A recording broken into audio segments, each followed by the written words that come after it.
The crystal chandelier cast diamond-like sparkles across the grand ballroom, illuminating hundreds of perfectly dressed wedding guests.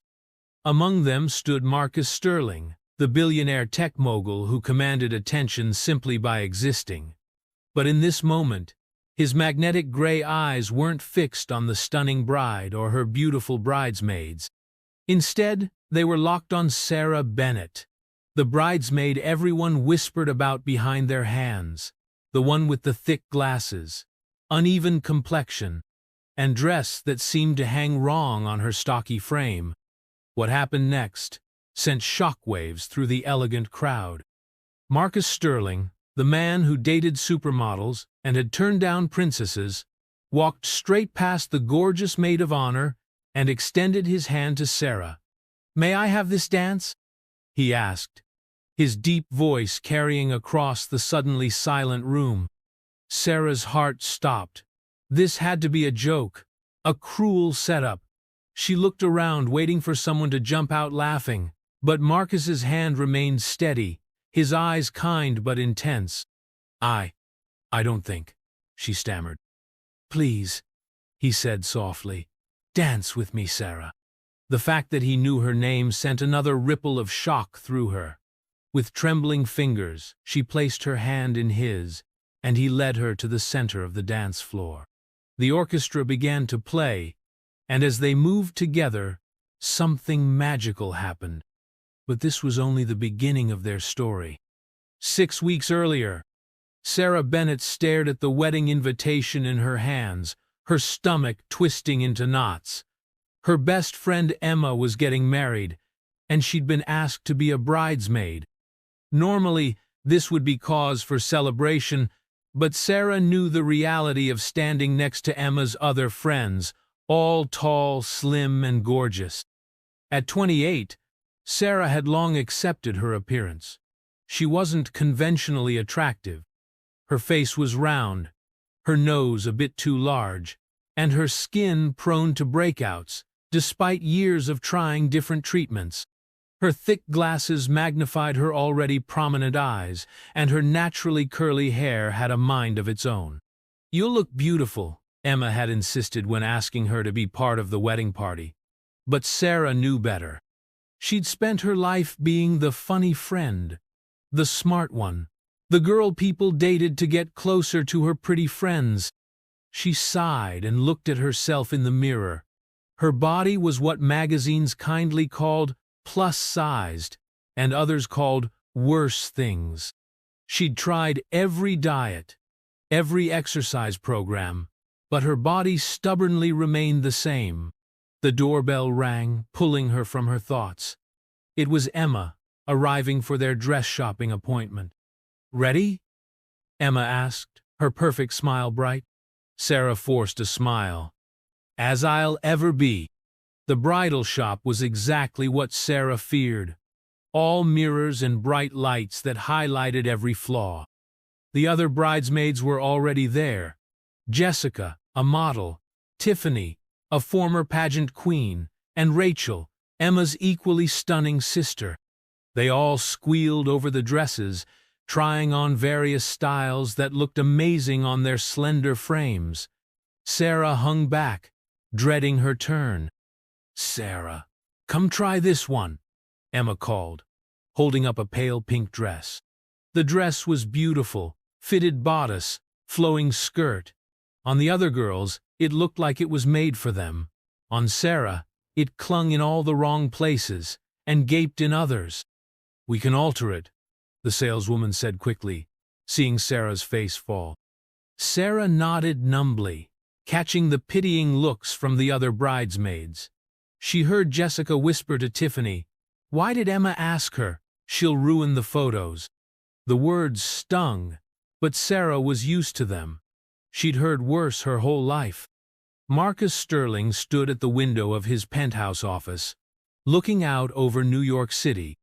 At 35, he had everything: a tech empire worth billions, homes around the world, and his pick of beautiful women. Yet something was missing. His assistant knocked. "Mr. Sterling?" The invitation to the Morrison wedding arrived. Marcus turned. James Morrison was a business associate, and while Marcus usually avoided weddings, this one might be good for networking. RSVP, yes, he said. He didn't know that this simple decision would change his life forever.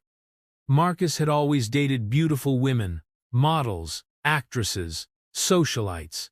But these relationships never lasted. They wanted his money, his status, his connections. None of them saw him, the real him, the boy who'd grown up poor, who'd built his empire from nothing, who still felt like an outsider in the world of the ultra-rich. His phone buzzed. Another text from Vivienne, the supermodel he'd been seeing. She wanted to know if he'd sponsor her fashion line. Another relationship based on what he could provide. The weeks leading up to the wedding were torture for Sarah. Dress fittings where she felt like a whale among dolphins. Makeup trials where the artist struggled to work with her difficult skin. Hair appointments where her curls refused to cooperate. "Maybe I should just drop out," she told Emma one evening. "I don't want to ruin your perfect day." Emma hugged her. "You're my best friend. The day wouldn't be perfect without you." But Sarah saw the worry in Emma's eyes. She knew Emma was concerned about the photos, about the aesthetic of her carefully planned wedding. At the bachelorette party, Sarah felt even more out of place. The other girls wore tight dresses and high heels, turning heads wherever they went. Sarah wore a loose black dress and flats, trying to blend into the background. "Come dance," Rachel called from the dance floor. Sarah shook her head. She never danced in public. Too many memories of school dances where she stood alone, watching others have fun. Instead, she nursed her drink and watched, wondering why she'd agreed to this torture. The morning of the wedding, Sarah woke with a knot in her stomach. She looked at the bridesmaid dress hanging on her door and felt sick. At the venue, the other bridesmaids buzzed around, getting their hair and makeup done. Sarah sat quietly as the stylist worked on her, trying not to look in the mirror. "You look lovely," the stylist said, but Sarah heard the forced cheerfulness. When she finally looked at herself, she wanted to cry. Despite the professional makeup and styled hair, she still looked like herself. The photographer arrived and began arranging the bridal party for photos. Sarah found herself pushed to the edges, half hidden behind the other girls. "Perfect," the photographer said, and Sarah knew he meant the overall composition, not her. The ceremony was beautiful. Emma looked radiant walking down the aisle. Sarah stood with the other bridesmaids, trying to shrink into herself, aware of all the eyes that would compare her to the others. She noticed a man in the front row, strikingly handsome, with salt and pepper hair and an expensive suit.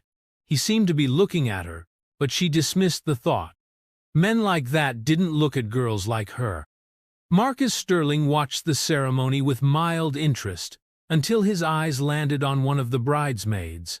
She wasn't conventionally beautiful, but something about her caught his attention. The way she held herself, as if trying to disappear. The intelligence in her eyes behind those thick glasses. The genuine smile when she looked at the bride. For the first time in years, Marcus felt intrigued by a woman who wasn't trying to get his attention. The reception was held in a grand ballroom, all crystal chandeliers and white roses. Sarah found her place card at a table near the back, far from the head table where the rest of the bridal party sat. "We thought you'd be more comfortable here," Emma had explained apologetically. Sarah understood. She would have stood out too much at the main table. She sat alone, watching the beautiful people mingle. The band started playing, and couples took to the dance floor. Sarah sipped her champagne, planning her escape. Maybe she could leave after the cake cutting. Marcus entered the ballroom and immediately scanned for the bridesmaid who'd caught his eye. He found her sitting alone, looking like she wanted to disappear. Something about her solitude spoke to him. "Marcus, so glad you could make it." James Morrison, the groom, approached with enthusiasm. They talked business for a few minutes, but Marcus's attention kept drifting to the lonely bridesmaid. "Who's that?" he asked James, nodding toward Sarah. James glanced over. Oh, that's Sarah, Emma's friend from college. Bit of an odd choice for a bridesmaid, but Emma insisted. The casual dismissal irritated Marcus. What do you mean, odd choice? James shrugged. You know, doesn't quite fit the aesthetic. But Emma's loyal to her friends. Marcus felt a surge of anger at the shallow comment. He excused himself and made his way across the room. Sarah was contemplating whether she could leave without anyone noticing when a shadow fell across her table. She looked up to see the handsome man from the ceremony. Excuse me, he said. Is this seat taken? Sarah blinked. No. But there are plenty of empty seats at other tables. He smiled. I'd like to sit here, if that's okay. Confused, Sarah nodded. He sat down and extended his hand. Marcus Sterling. Sarah's eyes widened. Everyone knew who Marcus Sterling was, the billionaire tech genius who'd revolutionized artificial intelligence. Sarah Bennett, she managed. They talked for a few minutes, and Sarah found herself relaxing. Marcus was easy to talk to, genuinely interested in what she had to say. She forgot about her appearance, her insecurities. When the band started playing a slow song, Marcus stood. Would you like to dance? Sarah's heart pounded. I don't really dance. Neither do I. He lied. We can figure it out together. Something in his eyes made her take his hand. As they walked to the dance floor, Sarah felt every eye in the room on them. Whispers followed in their wake. Why is he dancing with her? Is this some kind of joke? Poor thing, she probably thinks he's serious. But when Marcus took her in his arms and they began to move to the music, the whispers faded away. Sarah felt like she was floating. You're a natural, Marcus murmured. Sarah laughed nervously. I'm just trying not to step on your feet. Step away, he said. These shoes have survived worse. For 3 minutes, Sarah forgot about everything else. She was just a woman dancing with a handsome man who looked at her like she was the only person in the room. When the song ended, Marcus didn't let go immediately. Sarah stepped back, reality crashing down. This had been a pity dance, or worse, some kind of dare. She mumbled an excuse and hurried away, leaving Marcus standing alone on the dance floor. Marcus watched Sarah retreat, confused by her sudden departure. He started to follow but was intercepted by several business associates wanting to talk. Throughout the evening, he kept looking for her, but she seemed to have vanished. Sarah. She probably went home. She doesn't really like parties, Emma said distractedly, more concerned with her reception than her friend's whereabouts. Marcus felt disappointed. There had been something about Sarah, her intelligence, her authenticity, that drew him in. The next day, he called James. I need Sarah Bennett's contact information. Sarah? Why? James sounded confused.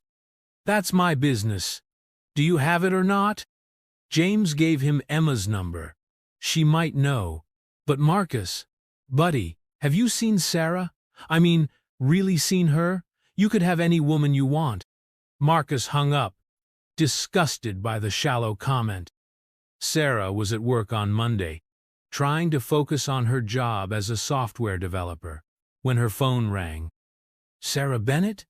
The deep voice was familiar. Yes? This is Marcus Sterling. We danced at the wedding. Sarah's heart stopped.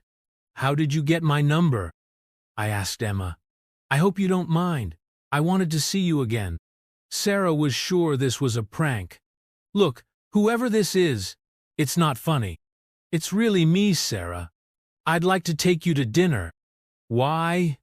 The word burst out before she could stop it. Marcus paused. Because I enjoyed talking to you. Because you're interesting. Sarah's mind raced. This had to be a setup.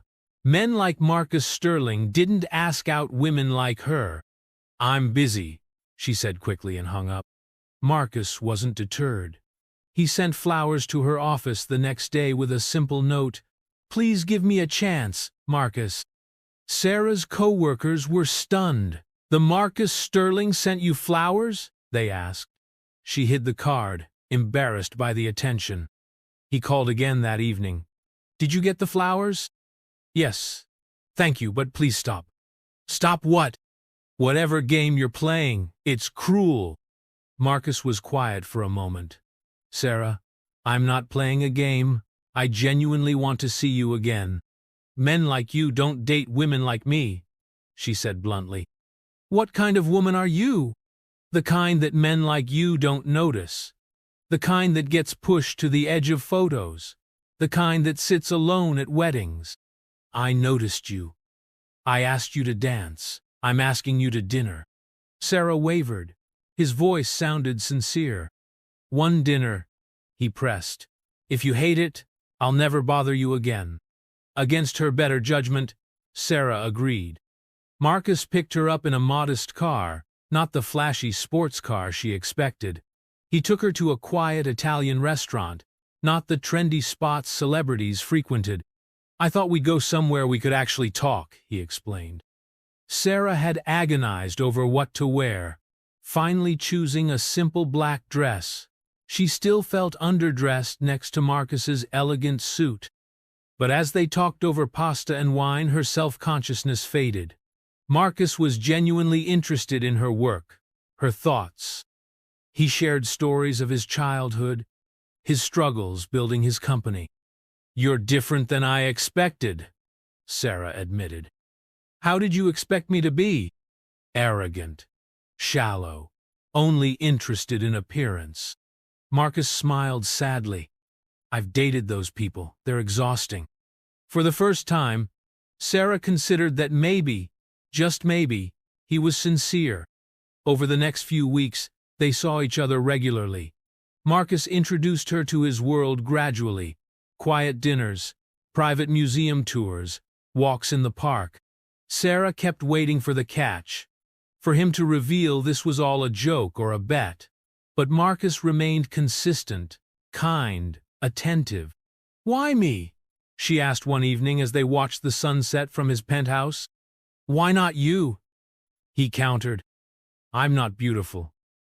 I'm not sophisticated. I don't fit in your world." Marcus turned to her. "You're beautiful to me. You're real. You're intelligent. You don't want me for my money or connections. You see me, not my bank account." Sarah wanted to believe him, but years of rejection had built walls around her heart. The true test came when Marcus invited her to a charity gala, a high-profile event with celebrities and socialites. "I can't," Sarah said immediately. "I'll embarrass you." "The only way you could embarrass me is by not coming." Reluctantly, she agreed. Marcus sent a stylist to help her prepare, but Sarah refused extensive changes. "I am who I am," she said. The stylist found a dress that flattered her figure without trying to hide it. They worked with her natural hair texture instead of fighting it. When Marcus saw her, his eyes lit up. "You look amazing." The gala was overwhelming. Photographers shouted questions. "Marcus, who's your date?" Sarah tensed, but Marcus put his arm around her proudly. "This is Sarah Bennett, my girlfriend." The photos appeared online the next day with cruel headlines. "Beauty and the Beast," "Sterling's charity case." Sarah was devastated. "I told you this would happen." But Marcus was furious. He released a statement defending her, calling out the shallow nature of the media. He held her as she cried, assuring her that she was beautiful, that he didn't care what anyone else though. Marcus's family was old money, traditional, image-conscious. When he told them about Sarah, they were skeptical. "Bring her to dinner," his mother said, her tone suggesting she expected this to end the relationship. Sarah was terrified. She knew she didn't fit the Sterling family image. At dinner, his mother made subtle digs about her appearance, her background, her job. But Marcus defended her at every turn. "Sarah is brilliant. She's kind. She's authentic. That's more than I can say for most people in our social circle." His younger sister, Lily, surprised everyone by taking Sarah's side. "I like her," she declared. "She's real. Do you know how rare that is?" By the end of the evening, even his mother had thawed slightly. She saw how Marcus looked at Sarah, how happy he was. Despite Marcus's consistency, Sarah struggled with insecurity. Every time they went out, she noticed the beautiful women who flirted with him, the pitying looks from others. "You could have anyone," she said one night. "Why settle for me?" Marcus took her hands. "Sarah, you're not a settlement." "How do you see me?" "I see a brilliant woman who makes me laugh, who challenges me, who cares about people, not status. I see someone beautiful, inside and out." Sarah wanted to believe him, but years of conditioning were hard to overcome. The relationship faced its biggest test when Marcus's ex-girlfriend, supermodel Vivienne Laurent, returned to New York. She wanted Marcus back and wasn't subtle about it. She showed up at his office in stunning designer clothes. She accidentally ran into them at restaurants. She gave interviews hinting they were reconciling. Sarah's insecurities exploded. "She's everything I'm not," she told Marcus. "Tall, thin, gorgeous. Why wouldn't you go back to her?" Marcus was frustrated. "Because she's shallow. Because she only wants my money. Because she's not you." But the constant comparisons wore on Sarah. She began pulling away, convinced Marcus would eventually realize his mistake. Marcus knew he was losing Sarah to her own insecurities. He needed to do something dramatic to prove his love. He rented out the entire Museum of Natural History, Sarah's favorite place. He filled it with photos of their time together, mementos of their dates, letters he'd written about what she meant to him. When Sarah arrived, thinking they were attending a regular museum event, she found the empty building and Marcus waiting. "What is this?" she asked, overwhelmed. "This is me showing you how I see our relationship. Every memory, every moment that made me fall in love with you." They walked through the exhibits, Marcus explaining each display. Photos of their first date, the ticket stub from a movie they'd seen, pressed flowers from their walk in the park. In the final room, under the blue whale, Marcus got down on one knee. "Sarah Bennett, you've spent your whole life believing you're not enough. Not pretty enough, not thin enough, not good enough. But to me, you're everything. You're brilliant and kind and funny and beautiful. You make me want to be a better person. You see me for who I am, not what I have. Will you marry me?" Sarah's hands shook. "Marcus, people will talk. Let them talk. I know the truth. I love you. Not for how you look or what others think, but for who you are. Please marry me." With tears streaming down her face, Sarah said yes. News of their engagement spread quickly. The media had a field day. Billionaire to wed average Jane. Sterling's surprising choice. But something unexpected happened. Letters and emails poured in from women around the world, thanking Sarah for representing regular women, for showing that love isn't about appearance. Marcus and Sarah did interviews together, talking about real love versus shallow attraction. They became advocates for body positivity and authentic relationships. Emma called, crying with happiness. "I always knew you were special. I'm so glad Marcus sees it too." Even the other bridesmaids reached out, apologizing for their past behavior and congratulating her. Their wedding was intentionally different from Emma's. Instead of a massive society event, they chose an intimate ceremony with close friends and family. Sarah didn't try to transform herself. She wore a dress that made her feel beautiful, not one designed to hide her shape. Her bridesmaids were women of all sizes and backgrounds, real friends, not chosen for aesthetics. As she walked down the aisle, Sarah saw Marcus's eyes fill with tears. In that moment, she finally believed what he'd been telling her all along. She was beautiful to him. The vows they wrote spoke of seeing beyond surfaces, of loving someone for their soul, not their shell. "You taught me that beauty isn't about perfection," Marcus said. "It's about authenticity. You are the most beautiful person I know, inside and out." They honeymooned in Italy, away from paparazzi and public scrutiny. For 2 weeks, they were just Marcus and Sarah, not the billionaire and his unlikely bride. They ate pasta without counting calories. They laughed until their sides hurt. They made love with the lights on, Sarah finally comfortable in her own skin. "I never thought I'd have this," Sarah confessed one evening as they watched the sunset over Florence. "Have what?" "Love. Real love. Someone who sees me, all of me, and still wants me." Marcus kissed her. "I never thought I'd find someone who loved me for me, not my money or status. We both got lucky." Back in New York, they settled into married life. Sarah continued working, despite not needing to financially. She loved her job and refused to become a trophy wife. They established a foundation focused on promoting self-esteem in young girls and fighting against unrealistic beauty standards. Sarah became a spokesperson for body positivity, sharing her story at schools and conferences.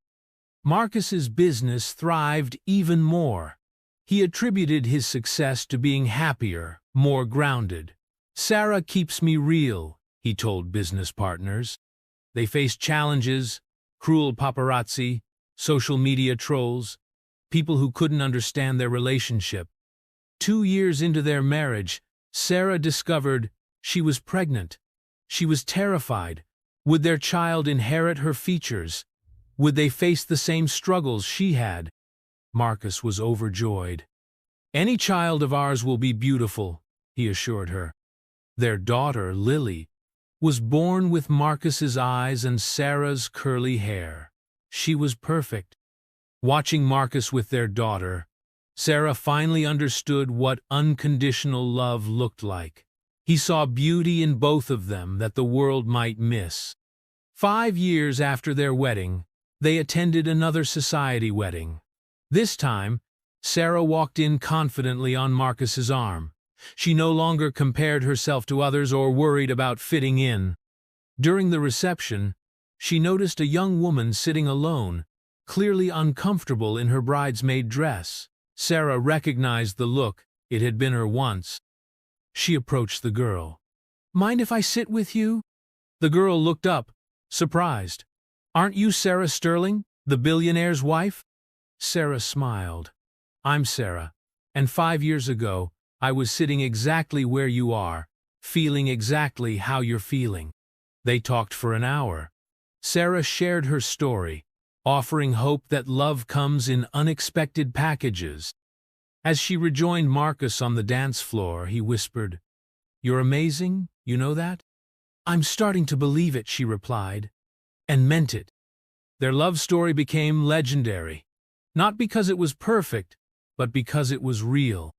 They showed the world that true love sees beyond surfaces, that beauty comes in all forms, that happiness isn't about meeting society's standards, but about finding someone who sees your worth. Marcus never stopped looking at Sarah the way he had that first night, with admiration, desire, and love. Sarah grew into her confidence, no longer apologizing for taking up space in the world. They had 2 more children, built a business empire together, and continued their advocacy work. Sometimes, late at night, Sarah would ask Marcus, "Do you ever regret choosing me?" And he would always answer, "My only regret is that I didn't find you sooner." Their story proved that fairy tales don't require perfect princesses or flawless beauty. Sometimes, the greatest love stories begin with a billionaire choosing to dance with the woman everyone else overlooked, seeing in her what she couldn't yet see in herself. And they lived happily ever after, not because life was perfect, but because they faced it together, choosing each other every day, proving that true love really does conquer all. The tech conference was packed with industry leaders, but all eyes were on the keynote speakers, Marcus and Sarah Sterling. They had built their company into a global empire while maintaining their commitment to social responsibility. As they took the stage, Sarah no longer felt the need to hide or shrink. She stood tall beside her husband, confident in her worth. The audience saw not a mismatched couple, but two equals who had changed the world together. 10 years ago, Marcus began, I danced with a woman who thought she was invisible. Today, she's my partner in everything: business, philanthropy, and life. She taught me that true beauty can't be measured by conventional standards. Sarah smiled at the crowd. And I learned that sometimes the person who sees you clearly is the one you least expect. Love doesn't follow rules or fit into boxes. It finds you when you're brave enough to be yourself. Their children sat in the front row. Lily, now 8, with her wild curls and brilliant mind. James, 5, who had his father's eyes and his mother's empathy, and baby Emma, named after the friend whose wedding had brought them together. After the conference, a young woman approached Sarah. Mrs. Sterling, I just wanted to thank you. Your story gave me hope. I'm the ugly friend in my group, and I'd given up on finding love. Sarah hugged her. Never give up, and never let anyone define your worth. The right person will see you, all of you, and think you're beautiful. As they drove home that evening, Marcus took Sarah's hand. Do you remember our first dance? How could I forget? I was terrified. I wasn't, he said. I knew from that moment that I'd found something special. I just had to convince you to see it too. Sarah laughed. Well, you were persistent. Best decision I ever made, he said, bringing her hand to his lips. The car pulled up to their home, not a cold mansion, but a warm, lived-in house full of children's laughter and family memories. As they walked inside, Sarah caught their reflection in the hallway mirror. She no longer saw an ugly duckling standing next to a handsome prince. She saw two people who had chosen each other, who had built a life based on love, respect, and authenticity.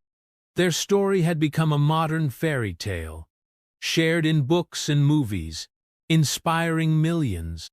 But to Marcus and Sarah, it was simply their life, imperfect, challenging, but filled with more love than either had ever imagined possible.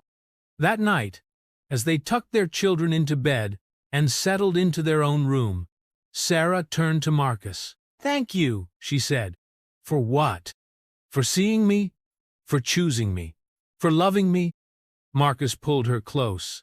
Thank you for taking a chance on me, for looking past my money and status, for loving me for who I am, not what I have.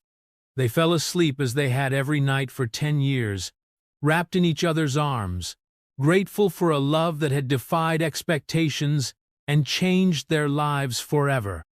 And somewhere in the city, at another wedding, another unlikely couple was sharing their first dance, beginning their own journey toward happily ever after.